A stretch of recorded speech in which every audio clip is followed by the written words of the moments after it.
Shalom, brothers and sisters. Shalom, brothers and sisters. Not going to be long. Just want to make a video regarding the matter of the name that we say we are and can lay claim to, giving honor and praise to the Creator and the Maker of heaven and earth, the Most High. This is the word here, Yisrael. Now, for those who say Hebrew has no vowels, they will say this is Yashara'Allah or Yashu Ra'al or Yashara'al. You see it different ways said by those who say Hebrew has no vowels. And this is no disrespect intended nonetheless, but Ah is a vowel. It's a sound. What a vowel is in actuality is a written sound. So if you were to say this is Yashara'Allah, you're still saying vowels with it, just saying it as Ah. All right, so we just want to point that out. Now, next thing to point out with this, brothers and sisters, when we're seeing Yisrael, this is the Yod, the Kirik, the Sin, the Shawar, the Resh with the Kwamat, and the Lamed with the Zareh. Now, let's look at this very carefully. This Yod that you see right here, right, making a Y sound, all right, serves as a prefix. So if you were to just say this here, the Sin and the Resh, right? It comes from the root word Sarah.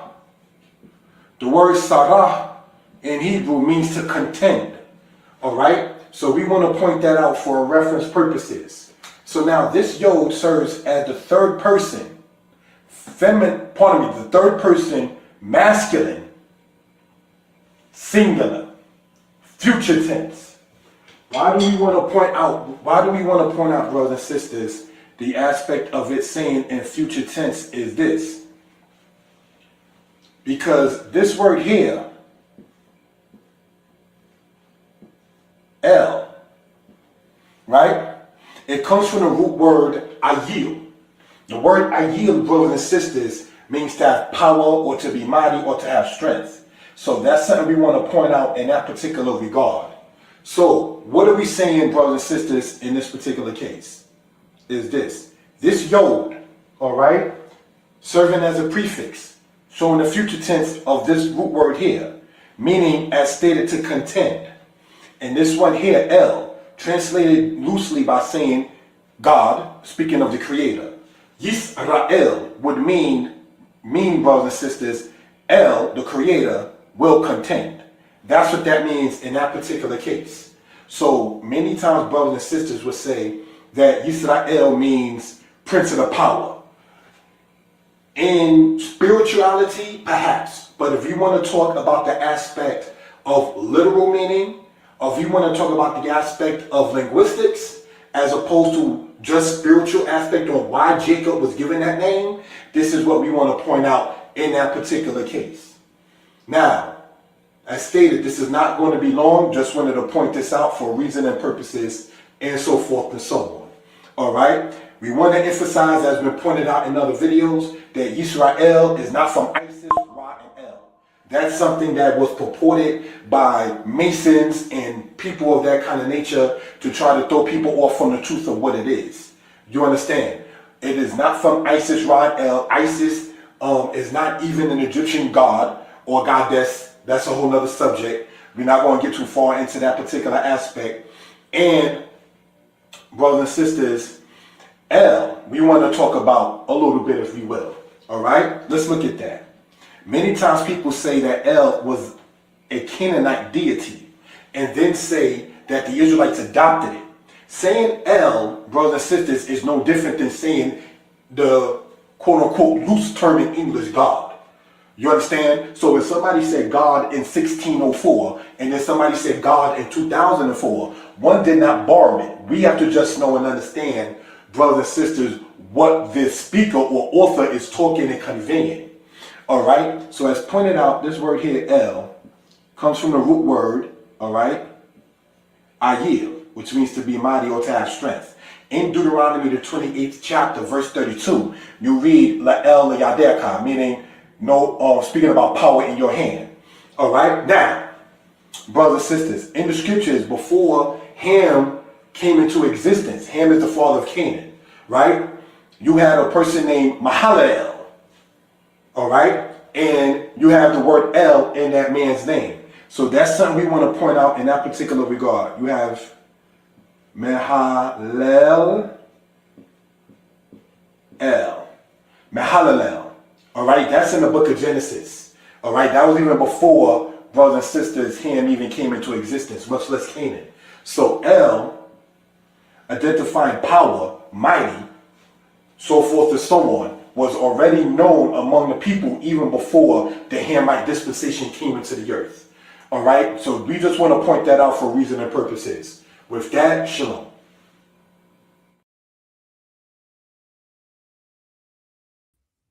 Shalom, brothers and sisters. I hope I can be heard and heard well. For those who are online, if you hear me well and if you are in good spirits, please press the number 4.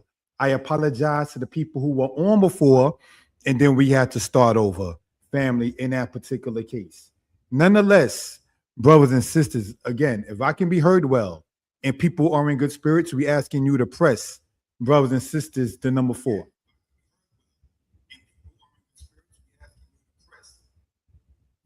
Thank you for that, family, in that particular case. This is your brother and friend, More Yeshaya ben Yisrael. It's so good. Thank you, my older brother in spirit, and pressing that. We hope and pray, again, that everybody is well and will be better. We are going to go into this again, brothers and sisters. And we do not intend for this to be long. This is in regards to the Hebrew of the word Manasseh and Ephraim. If you saw the commercial or so a while ago, we went over the etymology and the meaning of the word Yisrael. We understand at Danite Publications that it is important when you claim something to try to glean and gain as much information about it as possible. The meaning of the word Yisrael, brothers and sisters. What does it mean in its spiritual meaning? What does it mean in its literal meaning? And Ephraim, the younger brother of Manasseh. We want to describe Hebraically those words and names, brothers and sisters. We ask you to comment, like, share, and subscribe. All right. Thank you for that, family. Let us do, brothers and sisters, the screen share.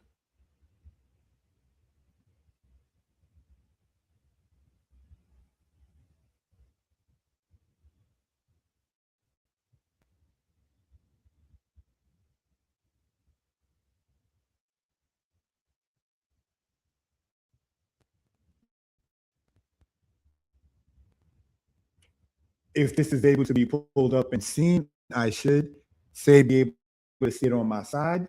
Yes, Danite Publications, glory to our maker. We ask you all to comment, like, share, and subscribe. Thank you for that, family.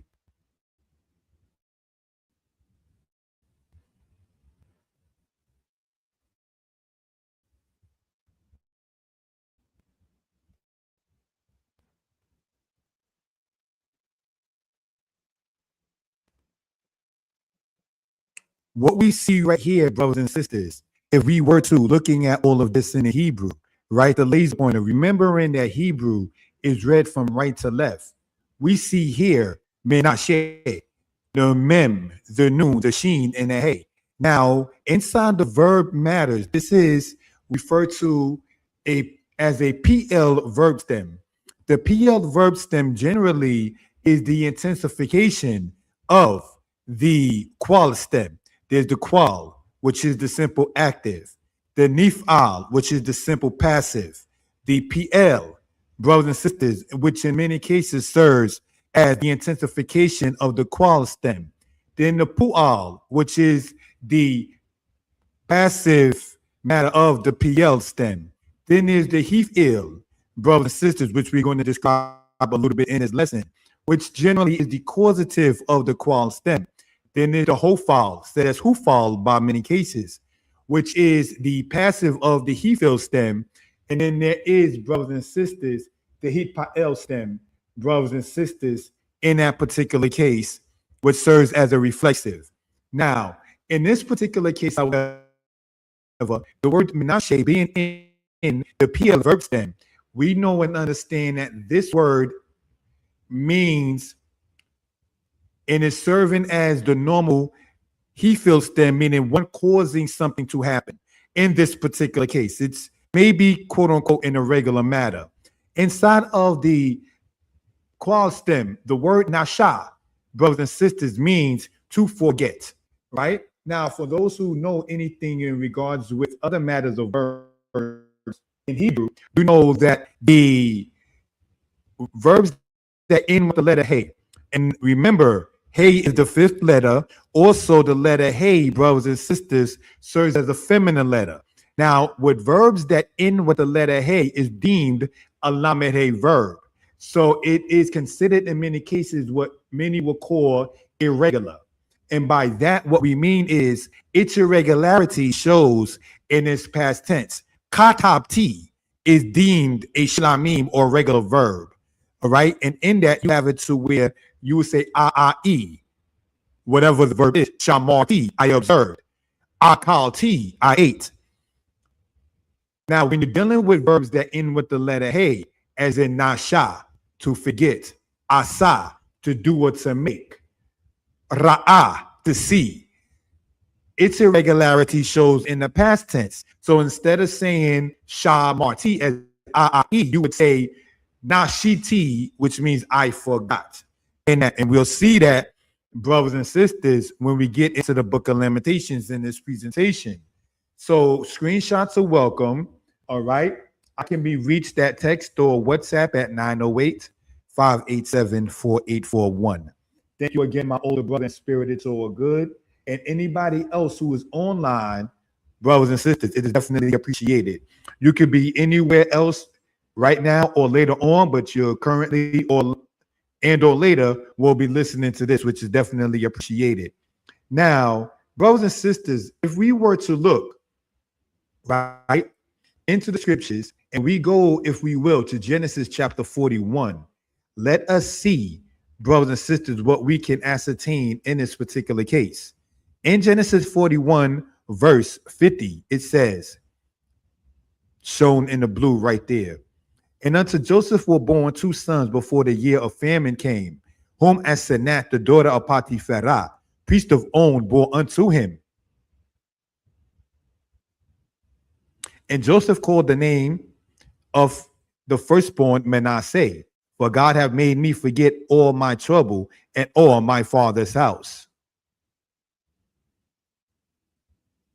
And the name of the second called he Ephraim, for God have made me fruitful in the land of my affliction. Now we're going to impart, brothers and sisters, right now, be dealing or deal with verse 51, which says here, and Joseph called the name of the firstborn Manasseh, for God have made me forget all my toil and all my father's house. Now in verse 51 in Hebrew, we see this. Vayikra Yosef et Shem Hapkor. And Joseph called the name of the firstborn Menashe. Ki Nashani Elohim et Kol Amali. Et Kol Beiti. So the word, brothers and sisters, we want to focus on first here, as we see in the blue, is in the scriptures in Genesis here, the word Menashe, meaning one who causes to forget. Remembering this is part of the PL stem, brothers and sisters. It goes on to say in the Hebrew, ki, because or for, nashani. Now, brothers and sisters, the word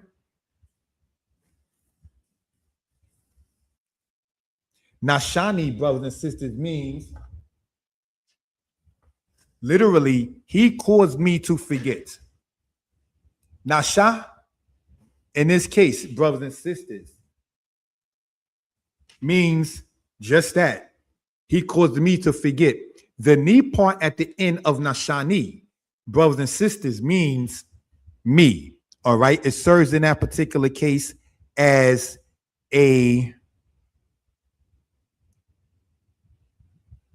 suffix. For those who might be interested, and I want to state this in giving respect, if we will, on a human level to even our ancestor Joseph. He kept his integrity. He didn't just say, oh, well, you know what? Well, the lady wants me to do something that's wicked before the Most High. I'm going to do it. Joseph did not fall for that kind of matter, brothers and sisters.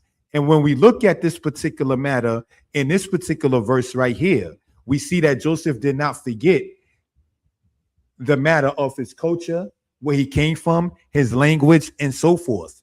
And dealing with the language in this particular case is one of the things that made me want to get into the language even more. All right. So when we go back here, brothers and sisters, and pull this up, right, we want to point out that this here says in the Hebrew, all right, family,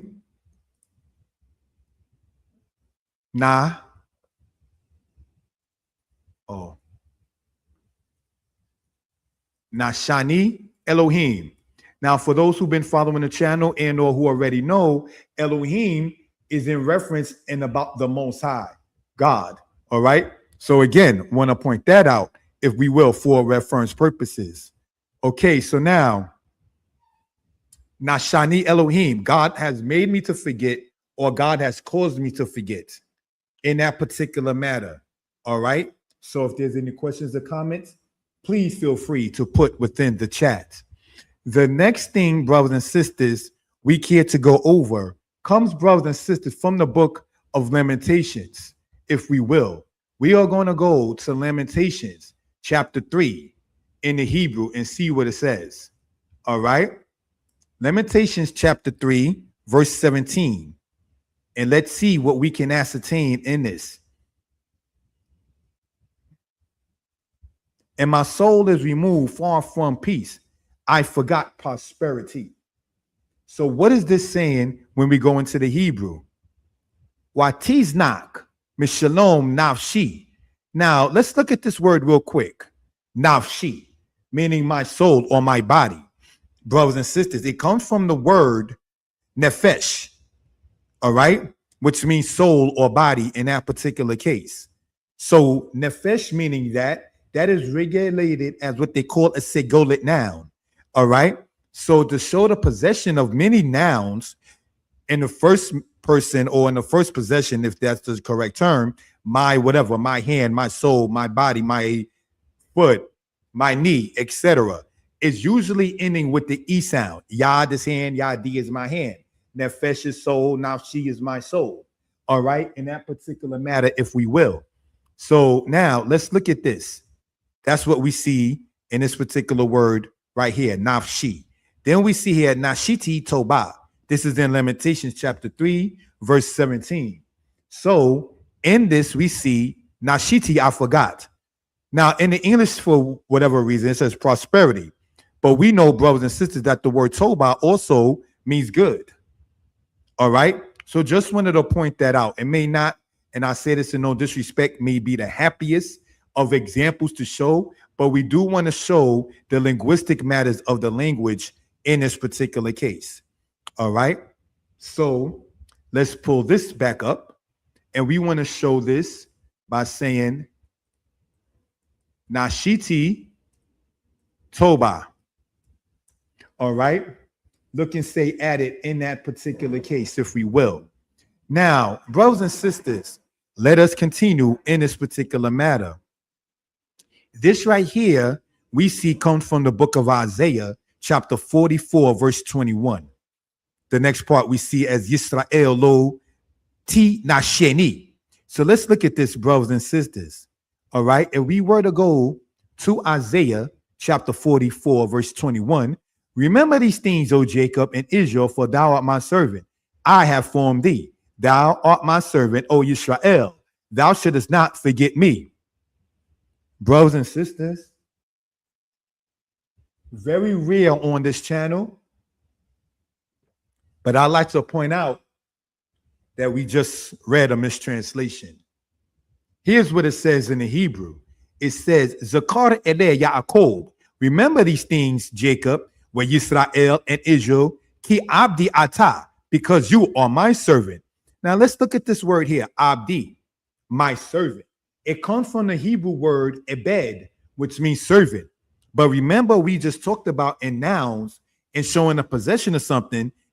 For my whatever is usually ending with an E. Abdi, my servant, from the word ebed. All right, meaning servant. Ki abdi ata, because you are my servant. Yazartika, I have formed thee. From the Hebrew root word yazar, which means to form. All right, yazarti, I formed. This T, brothers and sisters, we see serving as a matter of a suffix. Now, this ka that we see here serves as another suffix. You can have more than one suffix in Hebrew with the word. The word ka in this case means you. Anytime, as in the word here, yatzar, which is a verb meaning to form, F-O-R-M. Anytime a verb, brothers and sisters, has the suffix of ka at the end, it means you, whatever. I want to emphasize that. Anytime ka is at the end of a verb, serving as a suffix, it means you, whatever that verb is. Ra'iti ka, I saw you. Shamartika, I watched you. Yedatika, I knew you. Shalom Beit Zadok. Thank you for joining on. So now, anytime ka serves as a suffix for a noun, not a verb, as a noun suffix, it means your whatever. Yad, hand. Yad ka, your hand. Rosh ka, your head. Birakaka, your knee. Malkaka, your king. So these are things that we care to bring out. Ebedli, a servant to me. Ata, you are my servant. A servant to me, you are. Yisrael, Israel, lo, meaning no or not. Tina sheni. Now that happens to be in part the mistranslation. The English distinctly says here, O Israel, that's correct. Thou shouldest not forget me. But brothers and sisters, the Hebrew doesn't say that. The Hebrew distinctly says, Tinasheni. Tinasheni means you will not be forgotten of me. Let me expound upon what I'm saying. The word nasha, brothers and sisters, means to forget. The word nisha means to be forgotten. The word that we just talked about is within the in the nephal stem.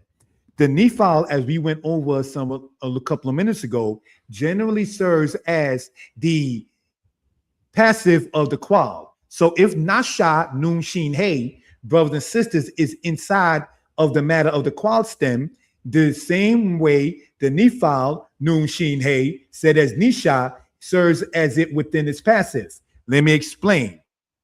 If I have a pen and I'm hitting my hand with the pen, the hand that's getting hit is passive.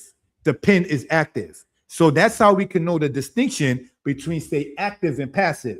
If there's any questions regarding that. If I can be heard well and people in good spirits, please press the number 4. As we are on Day and Night Publications, we are on the platforms of Mordeh Yeshaya Torah lessons. We're reading mainly from In Spirit, the book of Genesis. And brothers and sisters, Mordeh Yeshaya Hebrew lessons, because as we get into this matter, we want to get into the matter of the linguistics of what we're talking about. We are claiming names and tribes and naming ourselves and naming our children, and we need to know the meanings of these names. And this is not to be disrespectful. I want to say, and I really hope to not offend men in Israel, please, and I don't say this to sound disrespectful, step it up. Step it up, Israel. Men. How not to be preachy, how we deal with our sisters, how we deal with our daughters, how we deal with our wives, and for those who still have them, how we deal with our mothers. And how does that connect to the language? Do you know that men in Israel, in general terms, again, is not all the way around the board, and it's not to be disrespectful. Men in Israel, in general, do not know the feminine aspect of the language. By comparison, Aleph Bet Gamel Dalet Hey while Zion Ket said, Yo, Kafla Met Memnu Samek Ayin Pei Zade Kufre Shin Tao. Those are 22 letters. We do see that in Psalms 119. The letter Hey, which actually is in the word Manasseh at the end, is a feminine letter. The letter Tau is a feminine letter. So we need to understand the feminine aspect and the feminine connotation in Hebrew. And by the way, not trying to be racial or say anything of that kind of sort, there are many quote unquote black girl female names, if you will, that can be traced back into Hebrew, such as the word Tamika. Tamika is inside the Hebrew verb book. It comes from the word tamak, which means to support. So Tamika, brothers and sisters, a very common name among sisters, means support. Tamikati, my support. Tamikata, your support. But the word Tamika itself, which is a common name among sisters, means support. And then there are others, Natasha, Shamika, Keisha. We'll go over a list about that in time, brothers and sisters. But brothers and sisters, thank you again, my brother and friend Beit Zadok, and typing in the number 4. All right. Now let us look at this.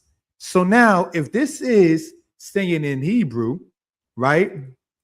Yisrael, we went over that earlier. Lo, ti, na, she, ni. Now, how do we know that that is within, brothers and sisters? The nifal stem is because of the vowel pattern. Ti, na, she, ni.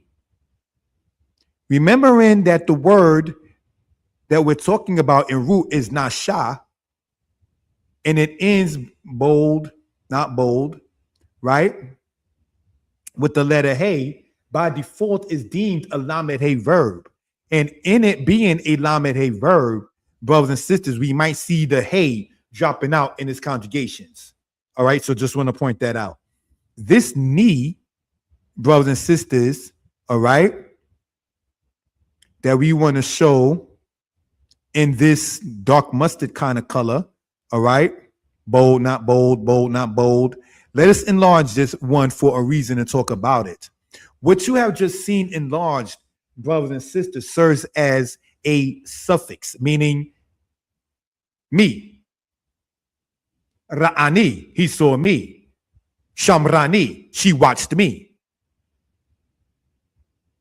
So that's what we want to point out in that particular case. So we've already discussed how ka works as a suffix with verbs, and ka works as a suffix, brothers and sisters, with nouns. And we see how ni works in this particular case with verbs. All right. So if there's any questions, please feel free to put within the chat. All right.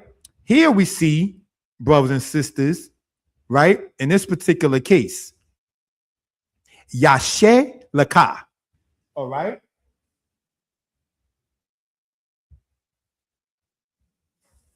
The word Yashe Laka, brothers and sisters, is 2 words. Sorry about that.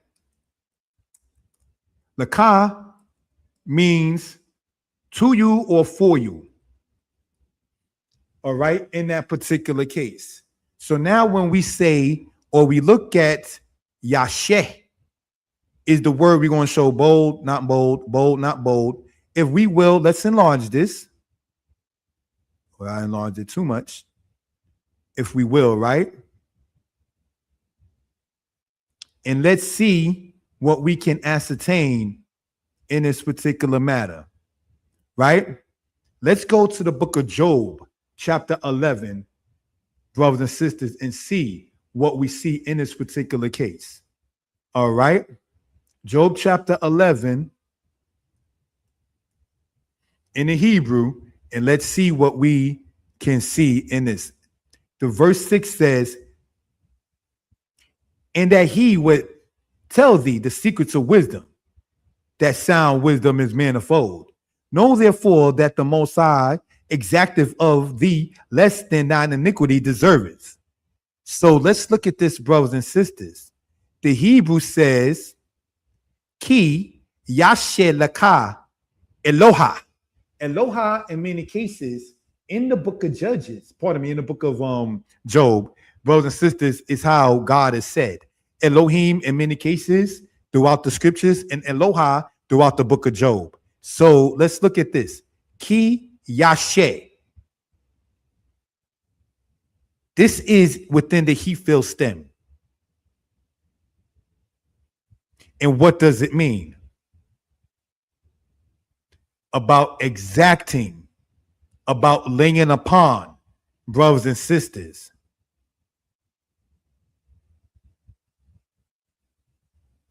That is what that is talking about in that particular case. That right there is within, believe it or not, within its he feel stem. So let us continue, if we will. All right. Wanted to add that to the dictionary, if we will. Let me know how the sound is, family. And let's continue. If there's any more questions or comments, please feel free to put within the chat. Now, we're going to change the font on this. I believe that's still called the font when we do Times New Roman. Right? Times Roman in this case here. All right. And let's look, family, in this particular matter. Right?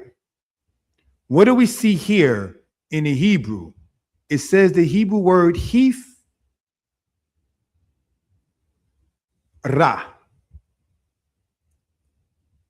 The Hebrew word hifra means to fertilize.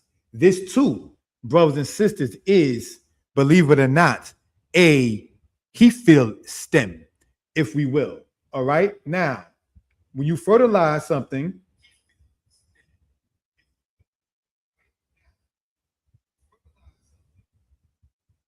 you're causing it to be seeded, if that's a word I can use in this particular case.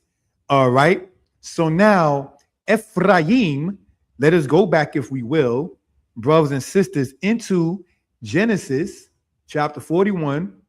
And let's see what we can ascertain and see in the Hebrew in this particular case. Genesis 41, and we're going to start in verse 52. In the name of the second, called he Ephraim, for God hath made me fruitful in the land of my affliction.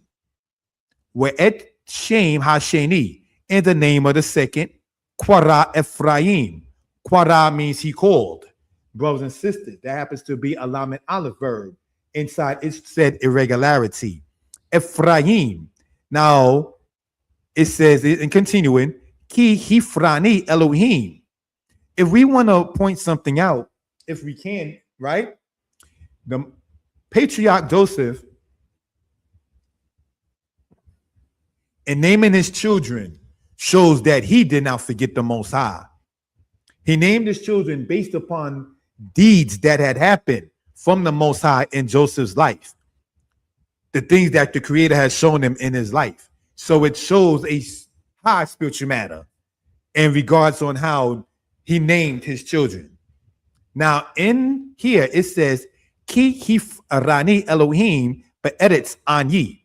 In the land of my affliction did the Most High make me fruitful, is what he's saying in this particular case. What we're going to do, family, is take an intermission and we'll be back. Thank you for that.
Shalom, brothers and sisters. Shalom. Let us continue in this. Thank you for the time, family. We hope, we pray that everybody is well and will be better. I wanted to take a quick intermission. Thank you for bearing with me with that. If I can be heard well and people are in good spirits, please press the number 4. Thank you for joining on, our brother and friend, Terrence Williams, Bait Zadok. It's all good. And again, if I can be heard well and people are in good spirits, please press the number 4. We are and have been going through the matter of the Hebrew of Manasseh and Ephraim. And the part where we're up to now is in discussing about the baby brother of the two, Ephraim, in that particular case. And what we want to do, brothers and sisters, in this is, let's look, Ephraim.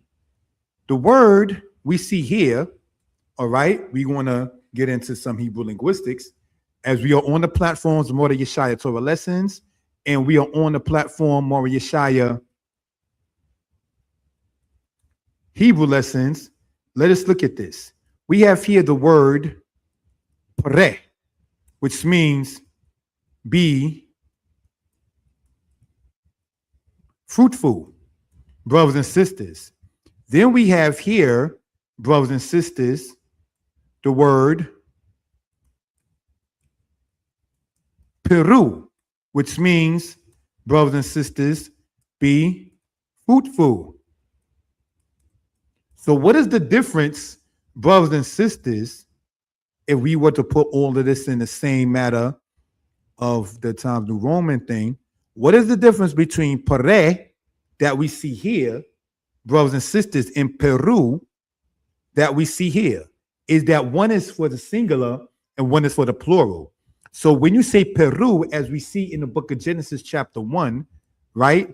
This is masculine plural. All right. Now, pare, brothers and sisters, is masculine singular. So that, brothers and sisters, is something that we care to get into for reference purposes. Now, if we were to, brothers and sisters, get into the scriptures, let's go and look up Genesis chapter 1. All right. And let's see what we can ascertain and gather in that particular case. Right?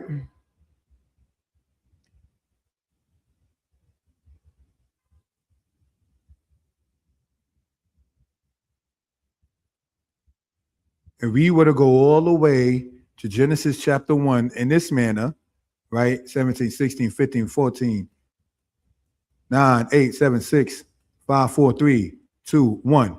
And if we go to verse 22, it says in the English, and God blessed them, saying, be fruitful and multiply. Let's stop. The fact that they were being told to be fruitful and multiply is a blessing by itself.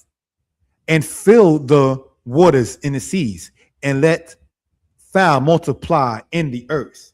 The Most High, we are seeing, wants population to grow. So when men, whoever these men are, that speak about population control, are they against the Most High?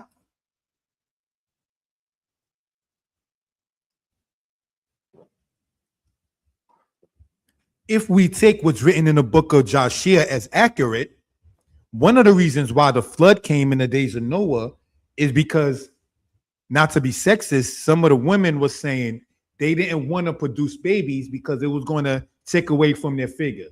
Now, if you know anything about babies, they may produce stretch marks, but there are things in the earth that will sit there and cause that to change.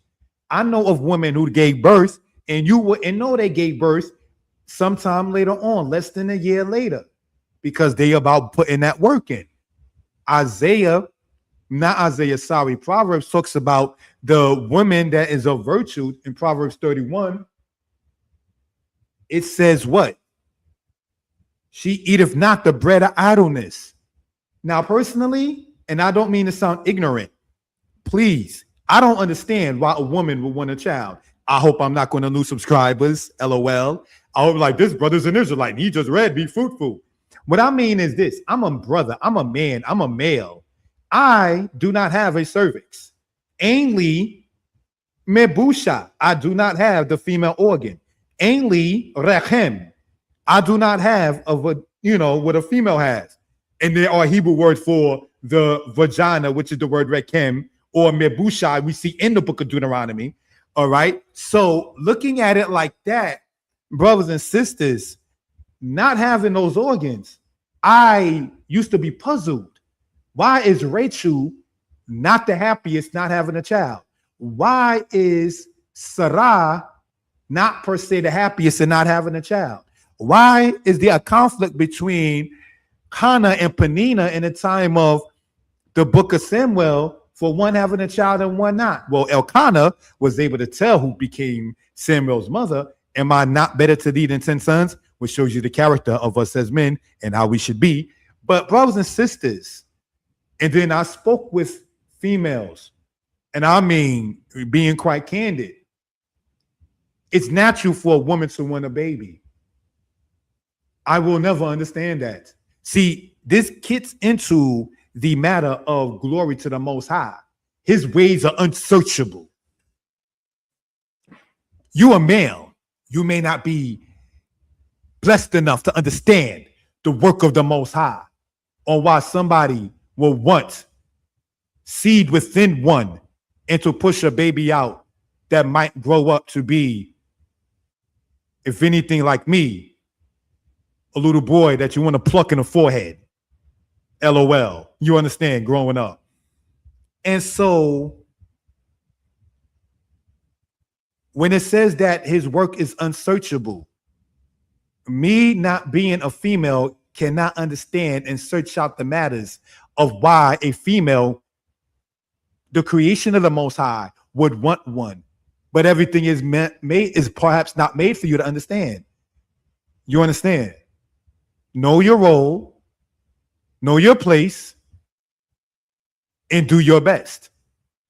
And ask the Most High for guidance.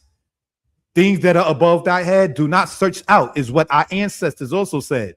So not having a cervix, such as myself, and not understanding why any human will want to have to push another one out is not for you to understand.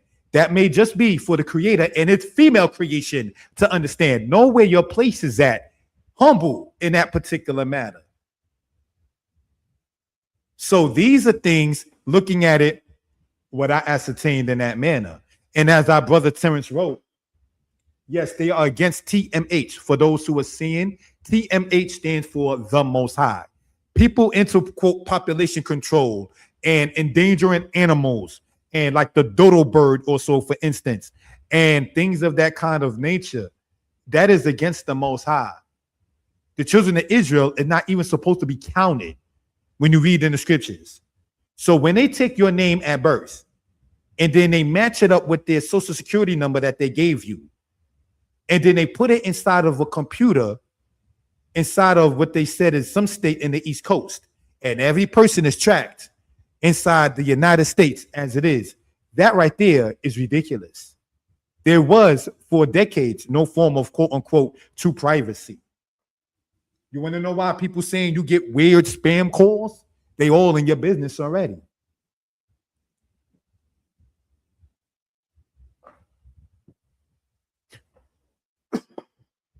So getting back into this particular portion, it says in Genesis 1:22, and God blessed them, saying, be fruitful and multiply, and fill the waters in the seas, and let fowl multiply in the earth. It says in the Hebrew, Vaybarek otam Elohim lemor, pru urbu umilu et hamayim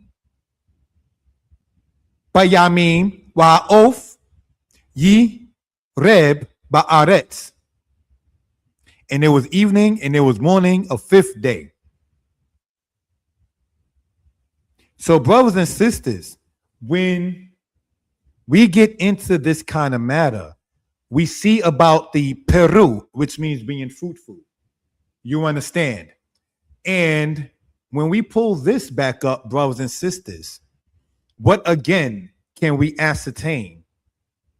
Right? This in the Hebrew says, Yif Ru Yashe. Okay. Now, what does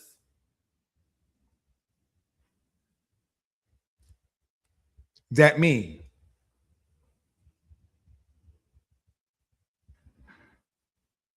Yifru Yashe, brothers and sisters.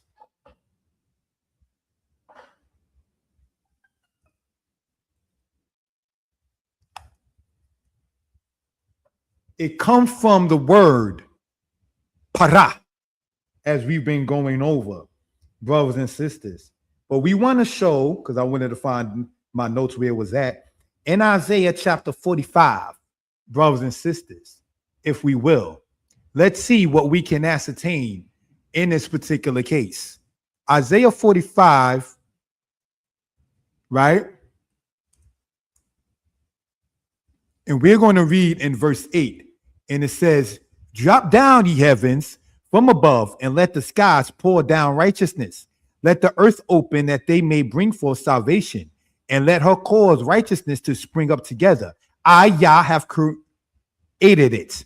The Hebrew says this, brothers and sisters. Pardon me. Hara ifu shemayim mima'al. Hara ifu shemayim mima'al. Ush kakwim yizru zedek. Tiftak eretz yifru yesha. So when we see Tiftak, brothers and sisters, this word that we see here in Isaiah 45, verse 8, sorry, it comes from the word, brothers and sisters, sorry about that, it comes from the word patak. The word patak, brothers and sisters, means to open. It's a verb. That tau that we see here serves as a prefix. Eretz meaning earth. Why yif ru.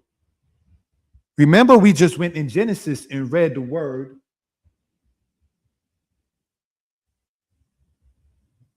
Okay, somebody asked me, Moray, do you share your PowerPoint and PDFs? I really have no PDFs, by the way. Do you share your PowerPoint and PDF with your subscribers to read throughout the months? No, I don't. And I have no problem doing so. Do you believe, brother? Please talk to me, Ak. Do you think that that's a good idea, that I should share like the link or something of that more than what I do, as opposed to just sending it to people's telephone numbers and so forth? If you believe, as a brother who subscribes to the channel and supports the channel, I am open to constructive criticism. One thing, let me say, is I don't have PDFs in this particular case. Unless it's already on a book a brother already wrote. You understand that I talk about after Sabbath. But if we're talking about a matter of sharing it with the people who subscribe, there's over 200-300 subscribers. I don't know them all. My number, and I don't mean to be funny, and thank you for that. I love getting advice. My number, as we know, is 908-587-4841. So if somebody wanted to get the information before I present it and follow along that way, what portion of the book I'm reading and so forth, I have no problem sharing that in that particular case. If you feel that helps, please let me know, and I can sit there and ascertain and do that. A lot of information in the presentation are in the books. All right, Beit Zadok, thank you for that. The information that is in the books, are we talking about, not being funny, the history books? Because what I will say this, what I did regarding the PowerPoint and the history books. Let me say this. I focus mainly as a quote unquote black man into the history of what happened with slavery. But when I talk about other parts of the book, such as what happened in ancient Israel, what happened in black culture in history, such as the Sangor, the Mosai Kingdom, the matter of what happened in East Africa, the Elephantine matter, I hint on that, if we will. If we're talking about matters of Hebrew, as far as what's in the book, there is some things that are stated online that are in the books, and then there's some things in the books that I just don't state online. Saying in that particular case.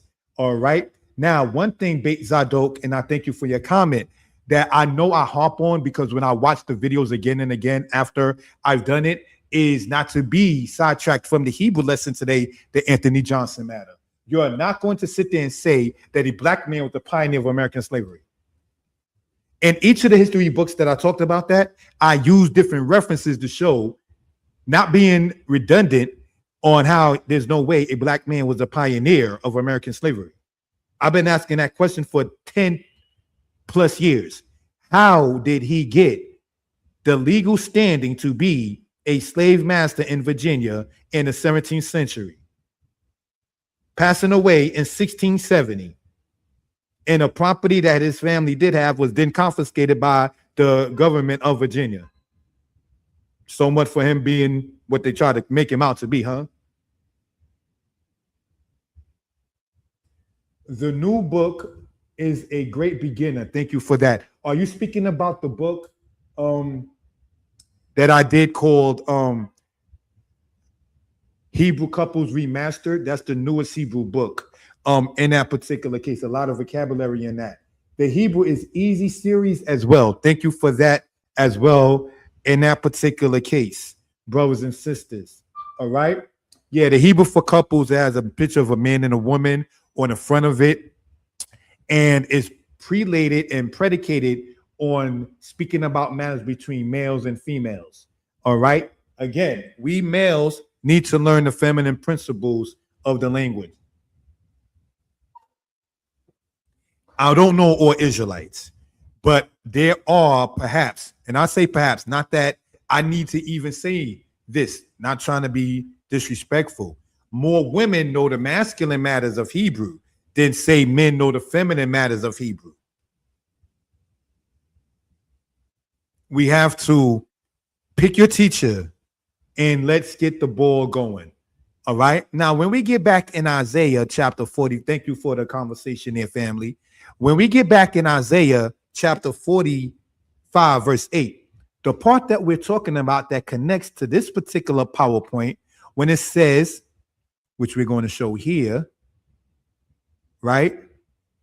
If we bold, not bold, bold, not bold, and what we're talking about, Yifru Yashe, right? Bold, not bold. We see that again in Isaiah 45, verse 8. And what does it say, family, in the English?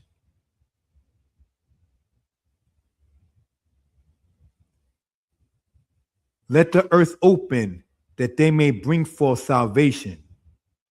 The earth to bring forth salvation. What are we pointing out, brothers and sisters?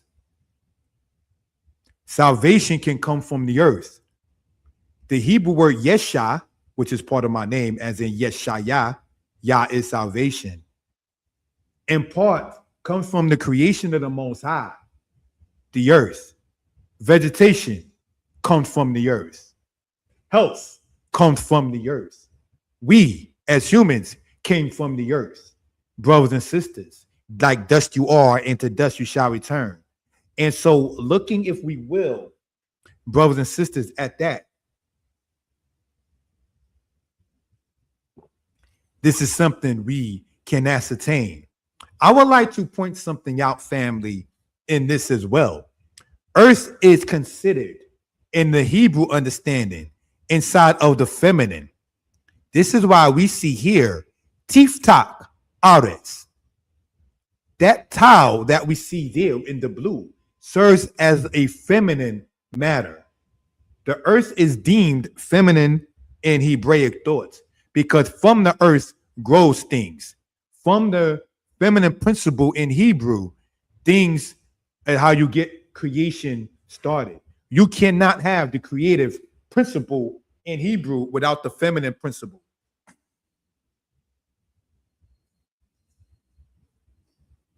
See, as we've been pointing out from before, Hebrew is not misogynistic. nor misogynistic.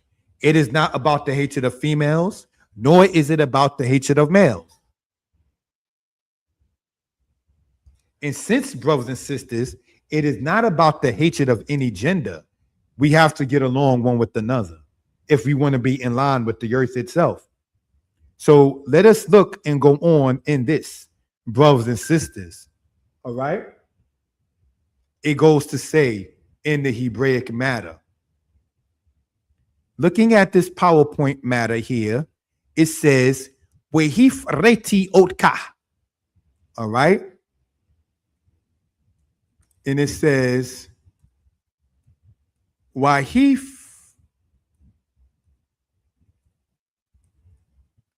reti otka.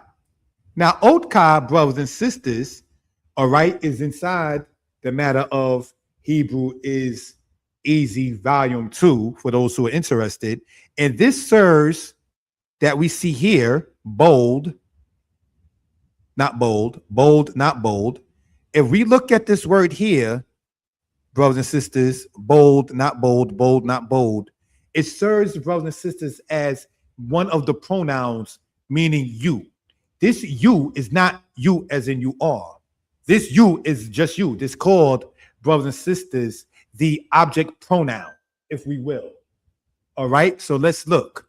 If we were to go to Genesis chapter 17, brothers and sisters, and let's see what we can gain in this particular case. So we go to Genesis 1 here. If we go all the way to chapter 17 in verse 6, what do we see in the English? And I will make thee exceeding fruitful, and I will make nations of thee, and kings shall come out of thee. This is a promise given to Abraham. So perhaps when brothers say peace, king, it may not be a bad thing. There is a presentation I did about the royalty matter in Hebrew. And let me explain real quick. A king, Melech in Hebrew, in Hebraic thought is not the same way as the king of England, if we will. When you go, brothers and sisters, Malak meaning to rule, Melech meaning king. If it says that Israel is supposed to be a kingdom of priests, and this is before the anointing of Saul, how can we not be kings within the kingdom? If there were already princes in the congregation before there was a human king named Saul in the scriptures, there are decades, if we will, between the princes in the book of Numbers that brought up each offering. The prince of the tribe of Yehudah, the prince of the tribe of Zebulun, the prince of the tribe of Manasseh, the prince of the tribe of Reuben. How do we have princes without having a human king? Is because of what the word prince in Hebrew, Nasi, means. What does Melech mean? We went over the matter of the meaning of Yisrael. We cannot take, per se, Webster's dictionary matter of royalty and think we're going to sit there and apply it to the Hebraic thought. Because even king has a different connotation. One who causes one to be of thought is what the book of Nehemiah shows, as in Malak, as in one who takes counsel. One who considers and counsels is considered in Hebraic thought of a kingly nature. That's why in Day and Night Publications, we push the linguistics. So let that be noted and understood. Some people may have not understood where one was coming from in that particular matter and in that particular case. Pick your teacher. Brothers and sisters, so what we're going to do in looking at this, right? It says, and I will make thee exceeding fruitful. The Hebrew says, Wahifreti otka. Now, we went over the different matters of the PL stem and the other stems. This stem here, brothers and sisters, that we see if we pull the PowerPoint back up, right, is within the Hephil stem. Now, unlike the matter with Manasseh, where you had it to where the PL stem took the causative, as we discussed earlier, this word here under Ephraim, as we've been discussing, this does take the causative inside of the matter of the Hefil stem. Now, let's look at this word here, what Hefreti, brothers and sisters. We want to point out, if we enlarge this, right? Let's enlarge this if we will. In this particular case, all right? And if we enlarge that wow, and if we color code it for a reason in the yellow, that wow that you see there in biblical Hebrew, if I can be heard well and people are in good spirits, please press the number 4. If I can be heard well and people are in good spirits, please press the number 4.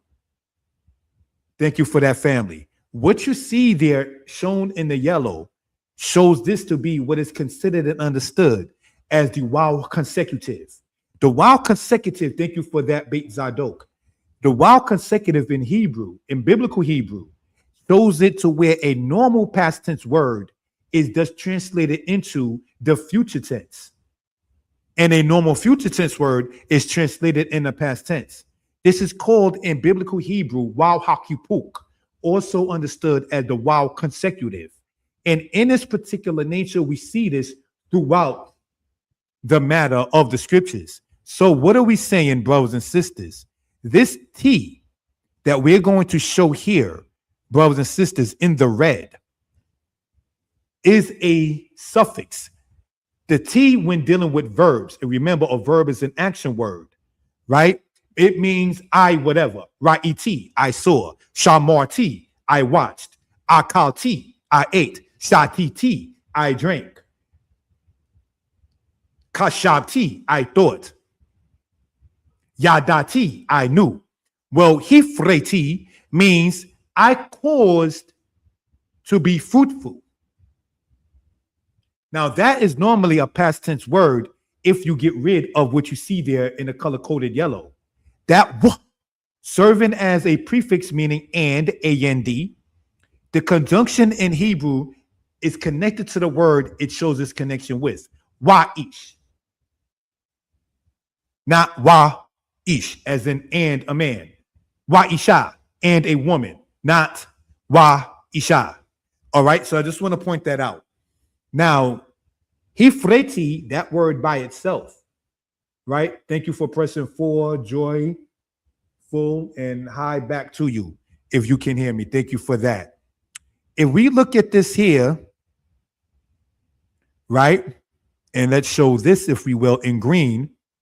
Hifreti by itself means I caused to be fruitful, right? What Hifreti, and I will cause to be fruitful. Now, this otka, brothers and sisters, that we're going to color code this, brothers and sisters, in the purple means you. And this is serving as the matter of the pronouns. We see this if you get or read, that is to say, Hebrew is Easy, Volume 2. These pronouns go after the verb, all right, looking at it in that particular case. So again, this is just something we wanted to show, color-coded, reference purposes, family, if we will, in that particular case. Any questions, please feel free to put it within the chat. We attempt to get into the Hebrew as much and get to, for the lack of a better term, the nitty-gritty of a matter as much as possible within the language so we can ascertain said matter. All right. Now, when we look at this here, Yafraka, all right, we still see that wow serving as a prefix, Yafraka. So what can we ascertain? If we were to, brothers and sisters, enlarge, all right, at the moment, that kafsofit, we know that this is connected to a verb already. This verb happens to be another Hefil verb stem, by the way, for those interested, right?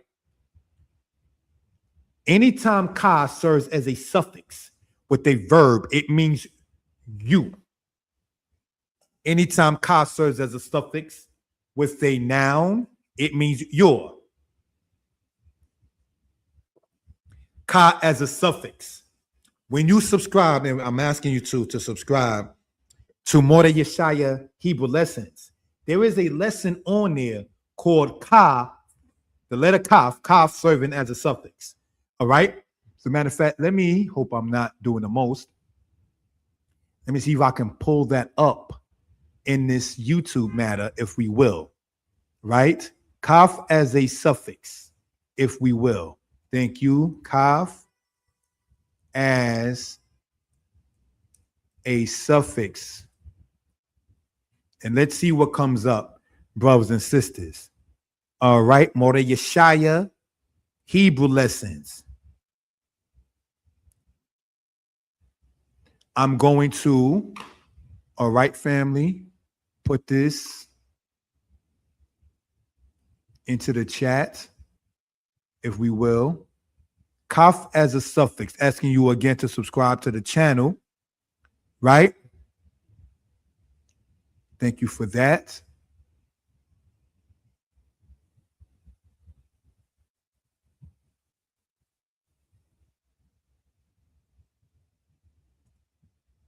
This is called, the video is called Kaf the Suffix. All right, Mordeh Yeshaya Hebrew Lessons. And in that video I just showed in this, I go into this a little bit more in depth, if we will. All right, in this particular matter. Case in point, if you see Yad Ka, your hand, and then we have Yishmareh Ka, he will guard you. One is you, one is yours. All right, in that particular manner and so forth. So hopefully that's noted for reference purposes. All right, let us get and continue in this particular matter.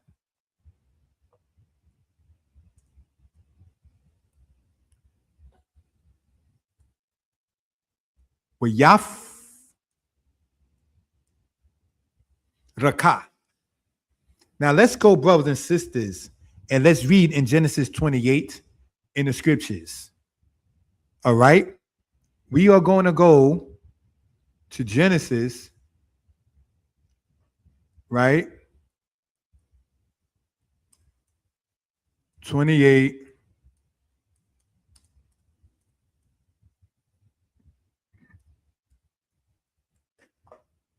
And let's see what we can ascertain in this particular case.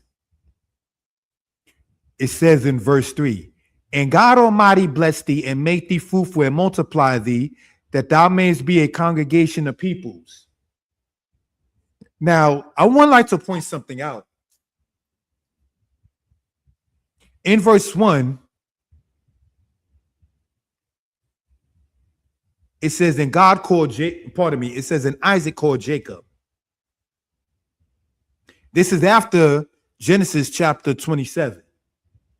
Genesis chapter 27, according to some, is where it shows that Jacob was a liar and a crook and a cheat and stole his brother's blessing. No, he did not steal his brother's blessing. He was not a liar, a crook, and a cheat. After Isaac understood that it was truly Esau who, by marrying women who were not the women he was supposed to marry, you violated the covenant. And Isaac calls Jacob back after blessing him and blesses him again. So if Isaac felt cheated, disrespected, and lied to, why will he bless this said son again in the next chapter? So let's look at this. That's one thing I want to point out. Now, getting back into the Hebrew of Genesis chapter 28, verse 3, it says, Wa El Shaddai Yebarek Otka, Wa Yafraka, Wa Yar Beka, Wa Hayita Likhal Amim. So what is this saying right here? Wa Yafraka, which in Hebrew means, and make thee fruitful Brothers and sisters, one real quick way we know about this word here, being the Hefil stem, is because of this. It has the yod with the quamats, or the patak, sorry. If it had been the Hefil, pardon me, the qual stem, would have been with the kirik, the E sound. Wayir, wayifraka, pardon me, wayifraka, as opposed to wayar, wayafraka. I kept getting the pay and the race confused. What am I saying? Let me correct myself in the statement. One way we know that this is the Hefil stem for those into the verb stems like that is because it says wayaf and not wayif. The E is more so you may see used in many cases with the future tense, with conjugated matters in the qual stem, as opposed to the Hefil stem. You might see the matter with the or the matter of the patak used. All right. So in that case right there. All right. In that particular matter. So I see I'm going to have to, brothers and sisters, deal with it in this manner and rewrite it from the notes itself. Let us look in this manner. So we're going to, yes, that was a mistake I just did in the matter. Let's go to Genesis chapter 28, and we're going to do this part again, right? And go here and copy, and we're going to go to the PowerPoint. Thank you for the time, family. All right. In this particular case, and we're going to paste that, and we're going to make it the Times New Roman matter font, if I'm using the correct term, in that manner. And this is what we see. And we want to enlarge it now. Let's do this. Let's enlarge this in this particular matter. All right. Wayafraka. This wow, brothers and sisters, we want to show, if we will, with the backdrop yellow as we did the other one, it serves as a prefix, right? This yod, we want to backdrop that in the purple, brothers and sisters, serves as a prefix. This ka, remembering this word is a root form verb, right? Brothers and sisters, serves as a suffix. So we are left essentially in root with the pei and the resh. Par, right? Bold, not bold. Bold, not bold. So what do we get, brothers and sisters, as shown in the green there? We still see the pei in the resh, brothers and sisters. Bold, not bold. Bold, not bold. We still see the pei in the resh. Follow? Bold, not bold. Bold, not bold.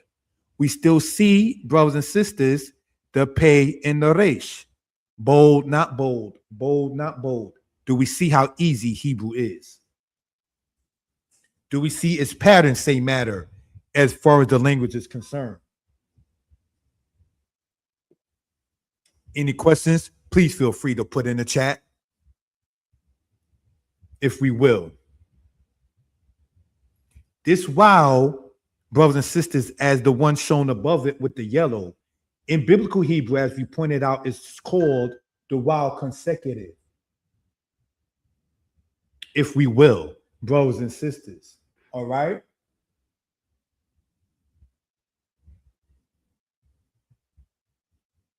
And what are we able to ascertain in this matter? I'm going to take the liberty.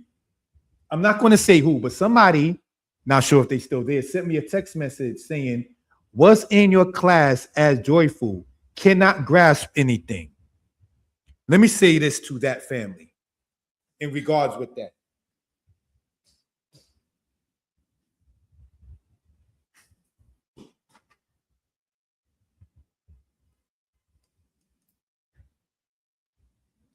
One of the first things to remember is that Hebrew is easy. It's not difficult. It's different. It's not difficult. We are able to show prefixes and suffixes. Once we understand, not to be offensive, that Hebrew, like anything else, has rules. One of the big rules in Hebrew is that it's read from right to left. What I attempt to do in Day and Night Publications and getting into this kind of matter, if we will, family, is to sit there and bring things out and get to, if we may, to quote the nitty-gritty as much as possible. So this is why we would see something that's color-coded. The level to where we are now, as far as the lessons are concerned, is dealing in biblical Hebrew. So it may not be, and I hate to use the term, it may not be the easiest, even though a brother wrote a book called Hebrew is Easy, which it is. But we're not, and the lessons are still there for those who are interested from years ago when we went over the Aleph and the Bet, and they who say Aleph is like an ox and Beit is a house and Gamel is the camel and Dalet is the door and so on. Those lessons are still there if you care to, and I ask you to subscribe to Moreh Yeshaya Hebrew Lessons. So after we went over the different verb stems and we went over the matter that we shown inside the link about the matter of the prefixes or suffixes, or in this case, kaf as a suffix, and the different letters in Hebrew that are identified as prefixes and what can they show for matters of identification. What do you see there on the bottom there in the purple is the yod letter making a Y sound, which serving in this particular case too as a prefix. It means he, whatever. As in Ya'aseh, he will make. As in Yedah, he will know. As in Yelek, he will go. As in Yamshik, he will continue. In many cases, Yod serving as a prefix with verbs, not all the time, but in many cases, when it's serving as a prefix, it is, brothers and sisters, a matter of he, whatever, the third person masculine singular, or the third person masculine. Because in the future tense, the singular and the plural is known by the matter of, say, a suffix. But always remember, family, whoever you pick or want as your Hebrew teacher, because there are several, Hebrew is easy regardless. All right? So let's look.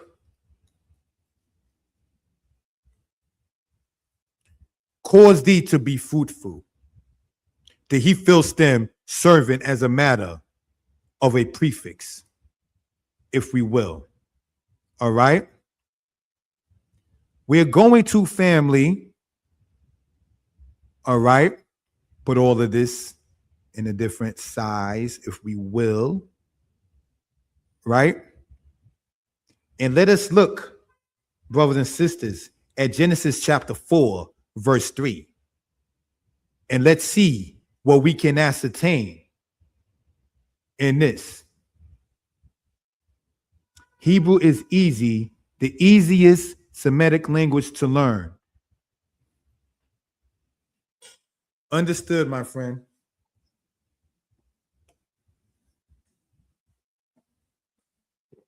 I would suggest anybody into the language, learn the words and the vocabulary that you use all the time. All right, because it's going to stick more to you. So whatever, most of us are speaking English, whatever you talk about the most in English, learn that in Hebrew first. All right. If we go, brothers and sisters, to Genesis chapter, all right, 4, what can we ascertain in this particular matter? It says, verse 3, and Abel, he also brought of the firstlings of his flock and of the fat thereof. And the Lord had respect unto Abel and to his offering.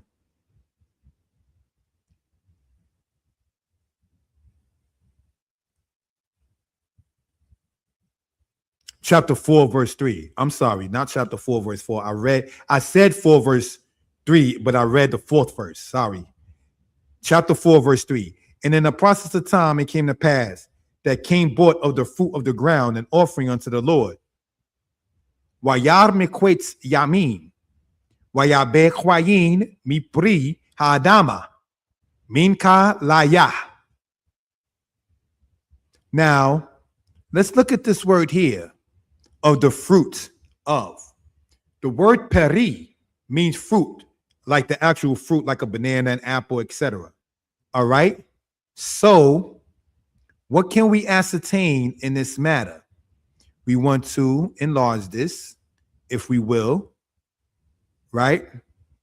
And put this in, say, times New Roman, peri, brothers and sisters, bold, not bold, bold, not bold. All right.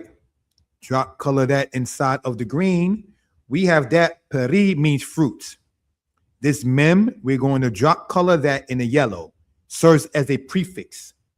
Of or from is what that mem, meh, me in this particular case means.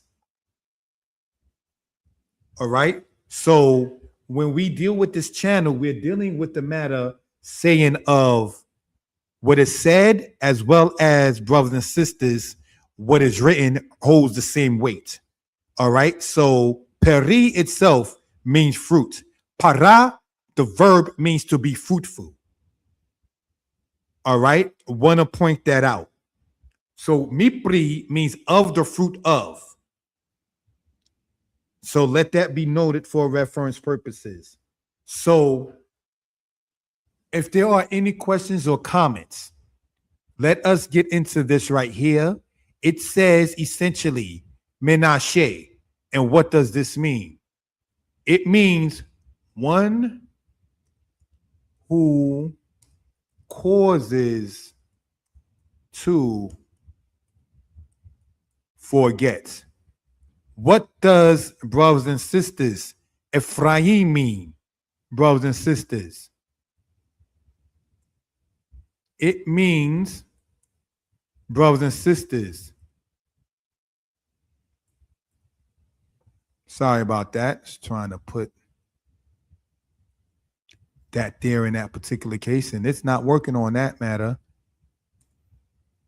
So Ephraim, brothers and sisters, means, just put it like that, doubly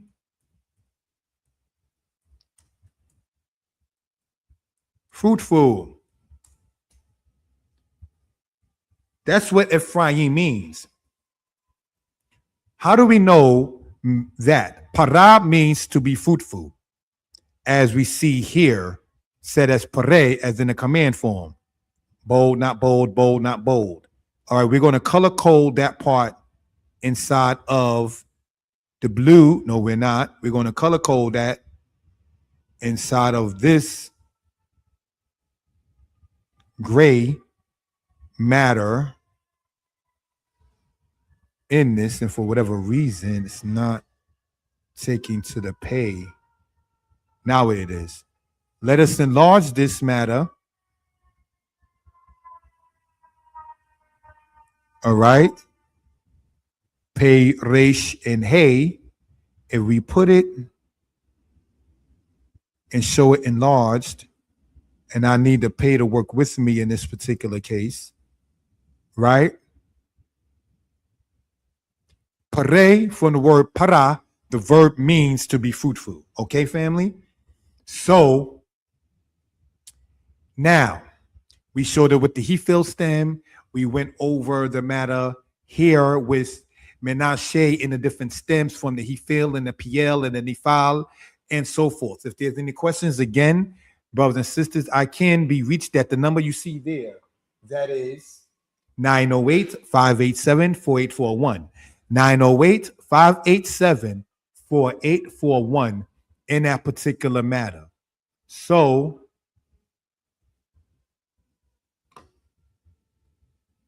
in that particular case,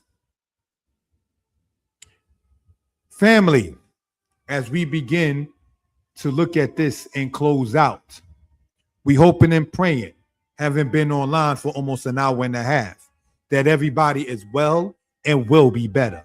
We intend on Danite Publications to continue these kind of lessons for those who are interested, family. We asking you to subscribe to the channel, to comment, to like, and to share. In this presentation, we are on the platforms More Yeshaya Torah Lessons and More Yeshaya Hebrew lessons, brothers and sisters. We cited the book of Genesis and the book of Isaiah. So just wanted to show that in that particular matter and the meaning of the sons of Joseph's names, Manasseh, one who causes to forget, and Ephraim, doubly fruitful. Again, how we know it's doubly is because we have the ayim sound. The resh that has the kwamat followed by the yod makes the I sound. You have gerabayim, socks. You have, as we went over before, machanayim, which means two camps. You have the word sifatayim, which means lips, because a person has two lips. Then you have the word, for instance, shanatayim, which means 2 years. Then you have the word matayim, which means 200. Ayim in Hebrew identifies in many cases a dual two, T-O, plural. So Mizraim does not mean Egypt literally. It means double distress, as we've been pointing out, brothers and sisters. So again, if there's any questions or comments, please feel free to put within the chat. Thank you, brothers and sisters. We're going to play some praise music and close out. Thank you for that.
Subscribe, please.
Shalom, shalom.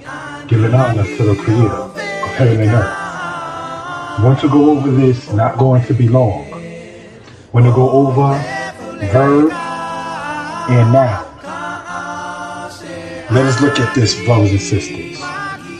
We have the word here, hora or hore. Now, in this particular case, we're dealing with it as a verb. All right? Hore, in this case, in the Hefel stem, which in root means to teach. Okay. All right. So, here we have this word here. More. The word more means teacher. So what do we see so far? The verb and then the noun. What's the prefix of it with the mem there? This is a male teacher. Then we have this word here. And we can say it also as hore. Now in this case, we're not dealing with it as a verb, but as a noun. And this means parent, a male parent. Now we have this word here. Okay? And we have it as morah. The word morah meaning teacher, a female teacher. All right? Then we have here the word hora. Okay? Hora meaning female parent. So what do we see so far? Hore in root meaning to teach, the verb. More, a teacher, a male one that is. Hore, in this case treated as a noun, the male parent. Then we have mora, meaning female teacher or a teacher that's a female. Then we have hora, a parent that's a female. And we have here the word Torah, generally said as law, but the word Torah really means teaching or instruction. For instance, when you read in the book of Proverbs, and it says, forsake not the teaching of thy mother, all right? Al tishkat Torah imeka, forsake not the teaching of thy mother. So we just want to point that out. So we have a teacher, a male parent, a female teacher, a female parent. So what do we get out of this? The teachers are parents, and most definitely the parents are teachers. And what are they supposed to teach? The instructions. So just want to show how the Hebrew works in this particular case. All right, you can see that the O and the R sound is still there. The O and the R sound is still there. You may have a change with the mem or the tau or in root with the hey, but the general premise of the sound is still there. Unlike English, when teaching and instruction, those words do not sound alike. Whereas teacher and parent in English does not sound alike in root, all right, linguistically. So just want to point that out. Hebrew is easy. Get the book on Amazon. Shalom.